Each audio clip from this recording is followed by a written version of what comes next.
निकाय चुनाव का सियासी पारा शिखर पर है। अपने अपने प्रत्याशी को जिताने के लिए लगातार चुनाव प्रसार कर रहे हैं। वहीं इनेलो की महिला विंग की प्रधान मेरे साथ मौजूद है, चुनाव प्रसार में लगातार जुटी हुई है। बात करेंगे किस तरह का प्यार मिल रहा है। सबसे पहले जी आपका स्वागत। बहुत बहुत धन्यवाद। और ठीक हो आप? Thank you so much. देखिए, लगातार डोर टू डोर अभियान जारी है, लोगों की ओर से किस तरह का प्यार मिल रहा है? पूरी डवाली का एक तरफा प्यार हमें मिलने जा रहा है। और आज मैं इस वार्ड में आई हूँ। मैं कल रात को 9 बजे तक कैथल थी, लेकिन डवाली में आके ऐसे लग रहा है कि जैसे माहौल एक तरफा है। और लगभग पूरा वार्ड ये आपके सामने मौजूद है। यहाँ के जितने भी 1500-1800 वोटें हैं, सारी टेकचंद जी छाबड़ा और हमारे हर्ष को मिलने वाली हैं। देखिए, लगातार अभियान आपका जारी है, लोगों से मुलाकात कर रहे हैं, समस्याएं भी कुछ लोग रख रहे हैं आपके सामने। बिल्कुल बिल्कुल।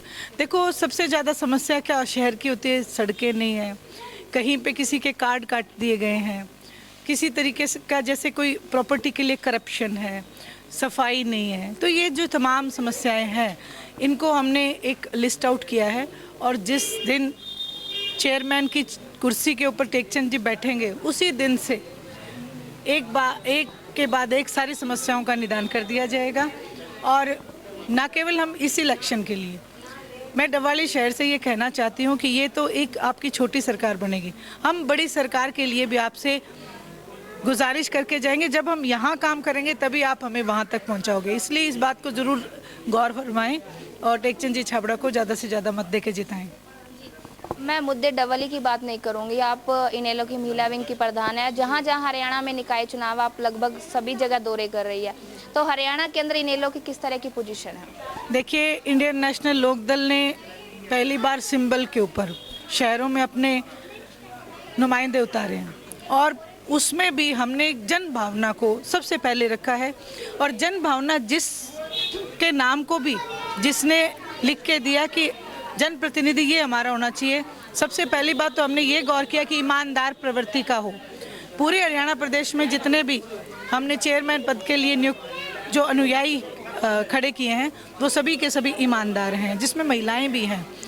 और वहाँ पे मेन जो शहरों की समस्याएं, यही समस्याएं हैं। किसी भी जहाँ भारतीय जनता पार्टी कहती तो ये थी कि हम गाँव को चंडीगढ़ बना देंगे।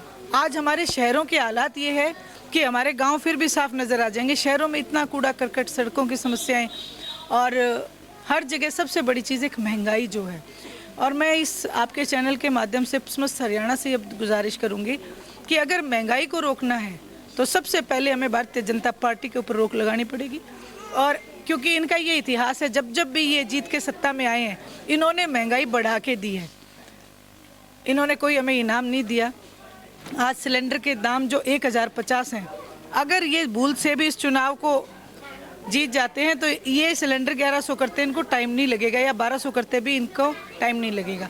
इसलिए महिला शक्ति से और पूरे हरियाणा प्रदेश से गुजारिश है कि निकाय चुनाव में छोटी सरकारों में इंडियन नेशनल लोकदल का साथ दें।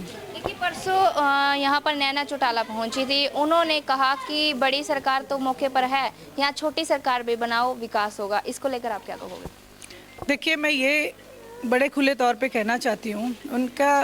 देखो, मैं किसी पे पर्सनल कटाक्ष नहीं करूँगी, लेकिन जहाँ तक सरकारों की बात है, तो जो बड़ी सरकार की जो उन्होंने जिक्र किया, उस बड़ी सरकार ने कुछ दिन पहले, आपने भी देखा होगा, उनको निकाल के बाहर कर दिया था कि हम अपना अलग से चुनाव लड़ेंगे। तो मेरी ये गुजारिश है कि इन बातों के झांसे में डवाली शहर बिल्कुल ना आए। क्योंकि आज अगर ये हुआ है छोटी सरकार में, जब इनको मिन्नतें करके सिर्फ 4 सीटों के ऊपर एक सब्र करना पड़ा है, जिस दिन विधानसभा का चुनाव होगा, ये आप प्रत्यक्ष रूप से देखेंगे कि कोई भी भागीदारी नहीं ली जाएगी। और आज ये रिकॉर्ड है हरियाणा प्रदेश में कि जितने भी जेजेपी के जो लोग हैं वो हताश हैं, परेशान हैं, क्योंकि किसी का भी कहीं भी कोई काम नहीं है।